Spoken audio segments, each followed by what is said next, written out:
Hey guys, today we're gonna go way back into the history of Maddie's film career when I used to film wedding films way long ago, last year. And we're gonna talk about 7 pro tips for filming weddings.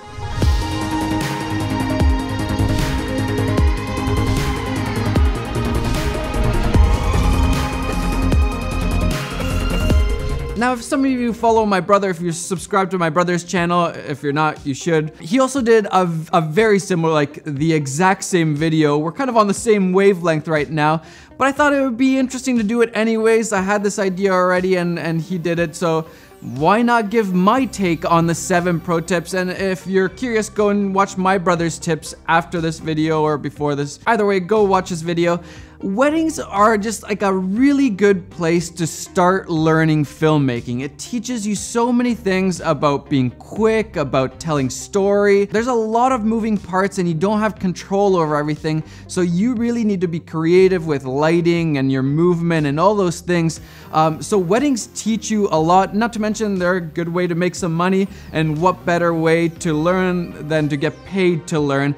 So I always recommend for everybody to try out some weddings when they're starting out in filmmaking. If it's not for you, don't do too many, but if you enjoy it, then do some more. And also I want to say there's so many different ways to do wedding films. This is just my way of doing things, but I find that most of these tips kind of apply universally to all styles of wedding filmmaking. So even if your style is different, I think these pro tips will still apply to your style. And even beyond that, to pretty much any kind of run and gun event capture. Weddings are really what taught me the basics of documentary filmmaking. So if you're wanting to get into documentary filmmaking, definitely recommend shooting some weddings. All right, tip number 1 is to stay lightweight. This is super key, and my brother touched on this also. I always try to just lighten up my gear bag because it's a long day and you don't know what kind of situations you're gonna get into. You don't know if you have to hike on some little mountain to get some shots of the couple. You don't know if you're gonna be in the city. You don't know what's gonna be going on. You don't know if you have to walk 5 kilometers. I hope you don't have to walk 5 kilometers,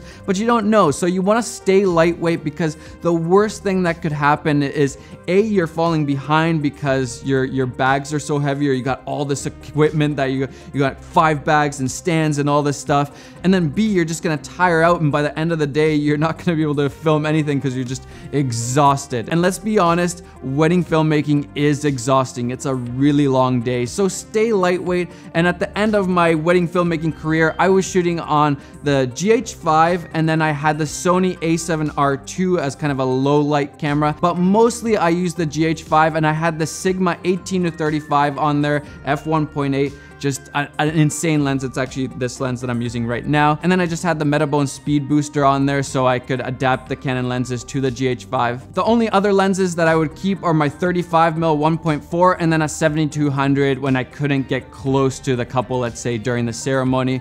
And then on top of that, I would just bring my glide cam, and that's really all I had, other than, you know, batteries and filters and that kind of stuff. But I stayed really lightweight. I could just toss the bag on my back and then carry my camera and the glide cam, and I could go wherever basically. And tip number 2 is lens choices. Now for me, I always like to shoot on the 18-35 because it felt like I was giving a perspective to the audience that made them feel like they were there at the wedding. So in general, the wider the angle, the more it feels like you're right there with them. And then if you're using a really zoom lens, like let's say a 200mm, it's gonna feel like you're looking from afar, kind of looking at them. You're not right in there with the action. I would film 98% probably of the wedding on the 18-35. It's a really nice range with the crop of the GH5, so it's kind of like a 24 to 50mm around there on a full frame. And with this lens, I could quickly get those establishing shots, getting, you know, the venues, all that kind of stuff. And then I could get really nice portrait shots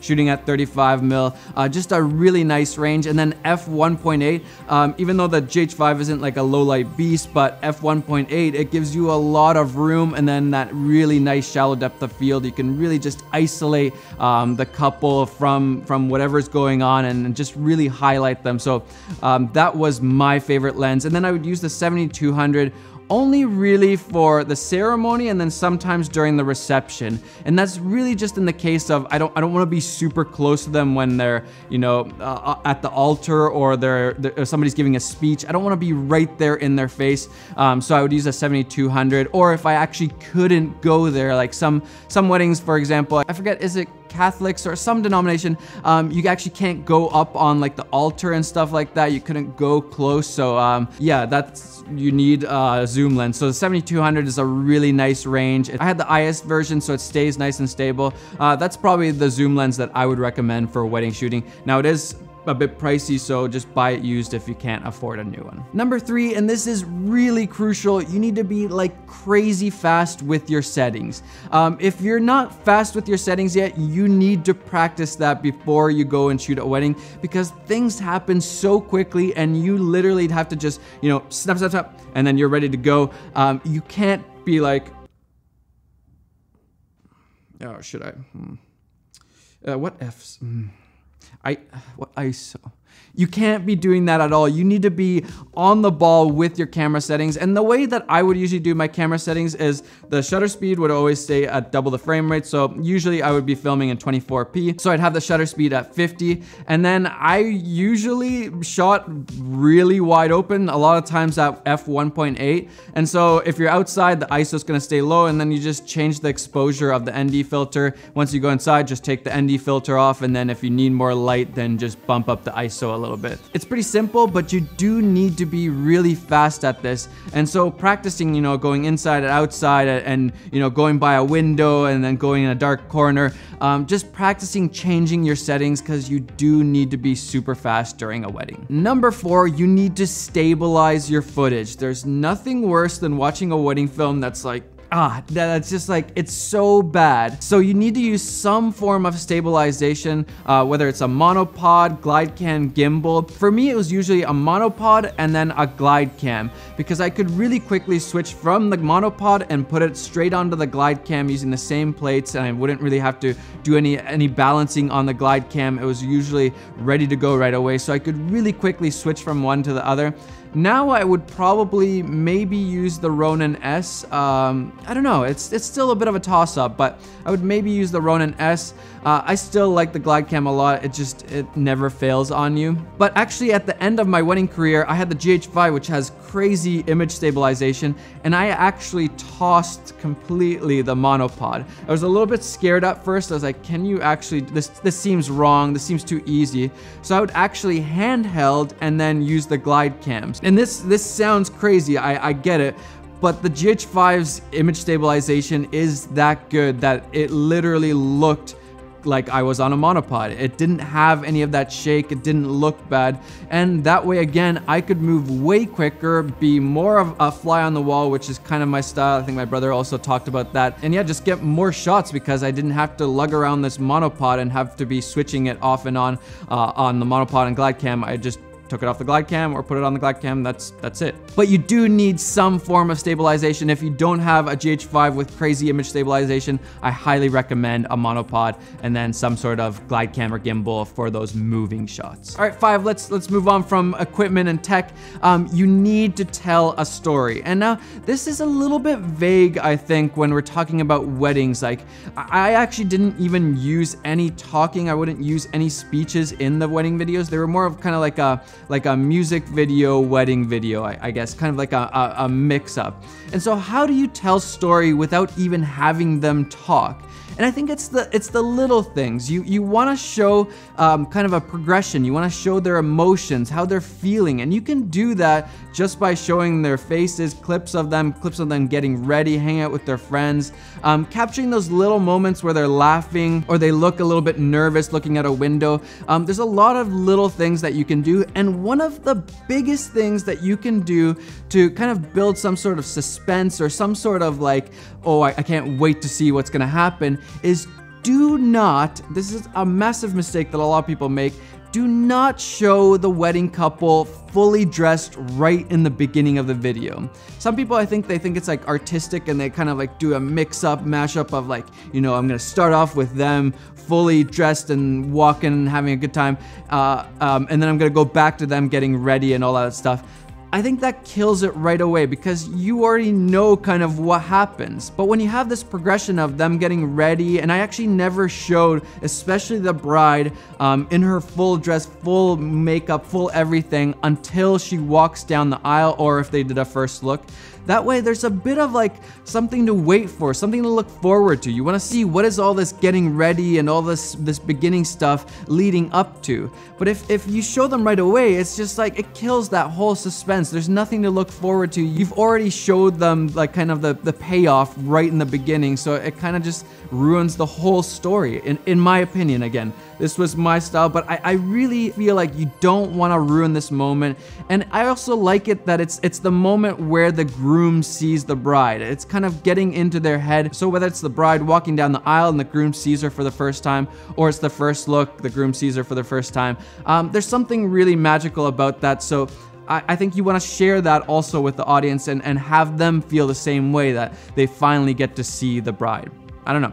That's just me. Number 6, focus on the emotion. This is like one of the most key things, especially during the reception time. All I would literally do is just look for laughing, smiling people that are just having a really good time, because it's a wedding. People are celebrating, and I'm trying to get those emotions. You know, if you see the bride or groom crying, you need to get in there like immediately. Do not miss those moments. Or if the bride's mom is crying or laughing or smiling, any of those things, you need to capture those things. So kind of scan the room, see who's showing that emotion, because not everybody shows their emotions that strongly. So find those people and be on the lookout, especially for the important characters like the bride and groom, their brothers or sisters, their moms, their dads, any of those people.